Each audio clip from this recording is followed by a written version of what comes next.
they are going somewhere or are somewhere, and they're going to be doing something with someone or alone, and they need something to play. Yeah, don't worry, we're gonna recommend something.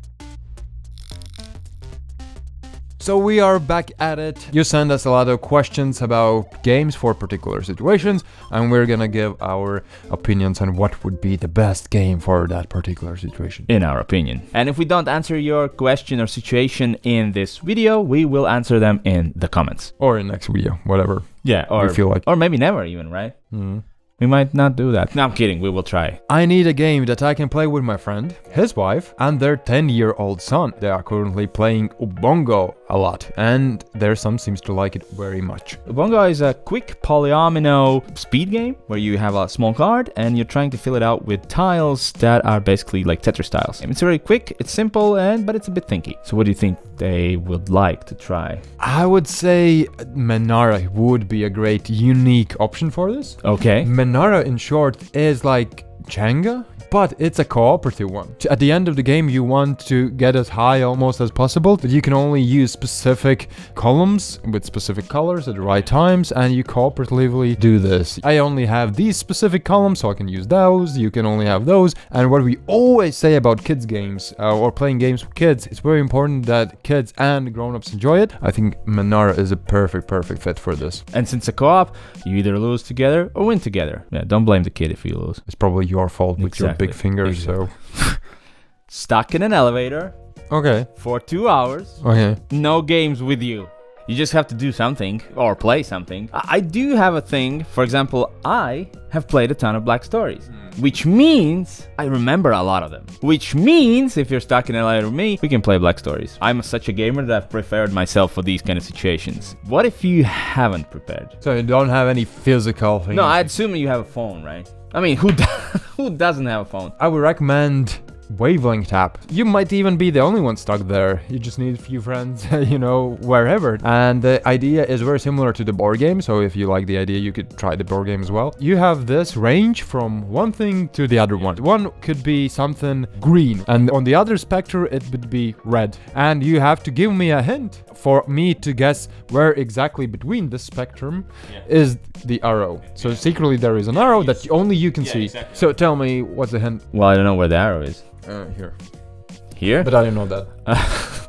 Okay, red, green, and here is the here is the arrow. Yeah. Like right. Me right after telling a horrible joke and no one laughing. You've gotten so used to it that it would be more of the green side than the red one. I think app is only cooperative, but the WAVELENGTH board game can be played in teams as well. The social game that you can play in any distance, right?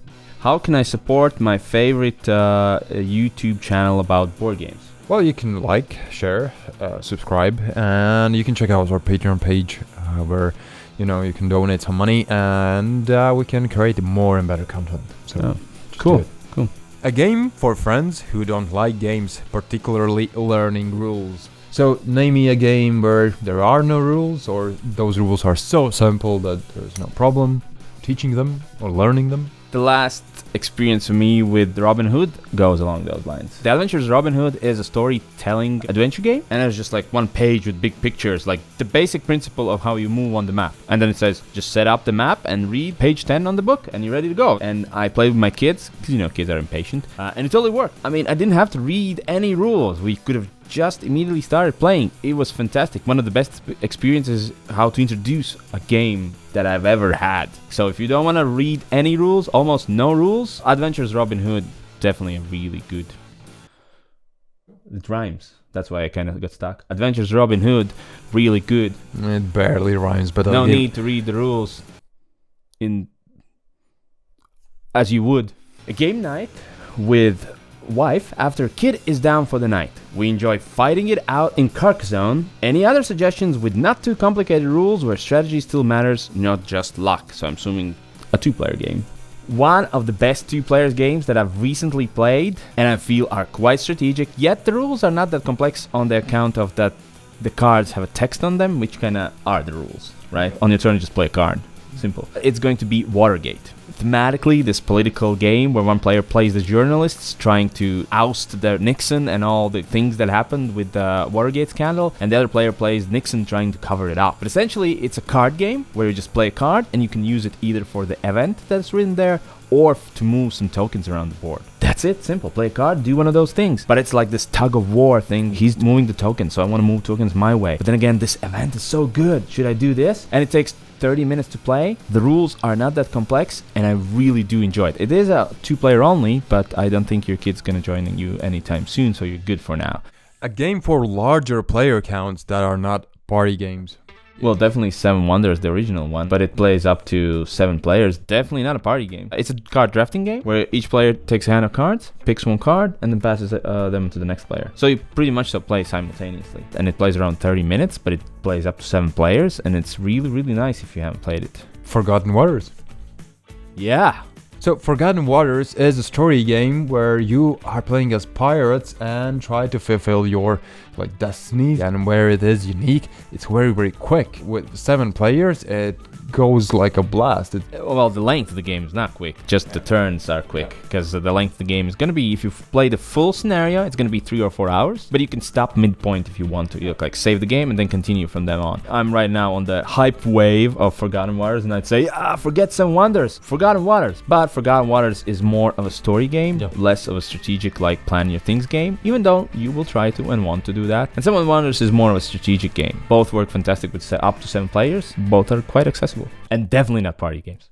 A small but deep solo game. Bonus if it has multiplayer.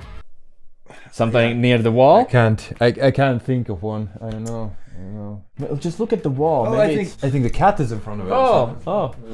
Get the cat. Otherwise, I read Hadrian's Wall and I haven't played that one. Just watch our review. It's a solo game I keep thinking about after playing that solo game. And it also works as a multiplayer game. Yeah, it's very solitary multiplayer game. Yeah, meaning definitely. that each of you will do their own things, which doesn't matter at all, because the game is so fun and it's so interesting to fill out these sheets that are inside. There's a lot of them. As a solo game, it's just brilliant. Complex game that is very satisfying and fun. You're gonna love it. I guarantee you're gonna love it. That's Jan's guarantee. Something you can play with your partner on a really long plane trip that works well with the limited space of 2 tray tables and heaps of replayability. Marvel Champions actually doesn't take a lot of space. If you, before the trip, prepare your own decks, and you prepare the deck for the bad guy, or multiple baddies if you want, and then just tokens. And Marvel Champions actually fits on the small tray. Well, I've played just in front of my laptop, and there's not a lot of space on my desk, and it totally fits there. And it's easy to set up as well. You just take shuffle deck, shuffle the other deck, and you're ready to go. And it has so many expansions. Replayability is not an issue. You're stuck in the forest with a Tinder date. How do you get stuck in the forest? That's too extreme. We would suggest the Mind. The Mind, basically each player gets dealt 1 card in the first level, and then you have to play them in ascending order. Simple, right? Yeah. Except you can't communicate. How long do you wait to play your 10? Does the other player have a lower card? Higher card? I find this really, really cool game for getting to know each other more. Well, we kind of cheat and we talk about everything else. You just can't talk about the game, at least in my gaming groups. And it's really fun. So you can get to know each other while still kind of playing a game and having fun with it. People who like strategic mathematical games, then this is not going to be for you. No. But I think for a Tinder date situation, what can be better than the Mind? It's awesome. And it's very accessible and it's quick. Not the extreme one, just the Mind. A game to play when a new partner is introduced to a non-heavy gamer group that already knows each other for a long time. Something to make them feel included or to get to know them. I think it should be a co-op game. There's no alpha player problem in that game. Otherwise, he'll be just sitting there and doing what everyone's telling him to do. So something where his input is important, but he's part of the group. Magic Maze could be really fun, because if one of you guys don't do your stuff, then nobody can progress. And it's funny, it's action-packed. It doesn't matter how good you are. It matters how good you are, together. And if everybody's ready to have this real-time experience, I think it's really, really fun.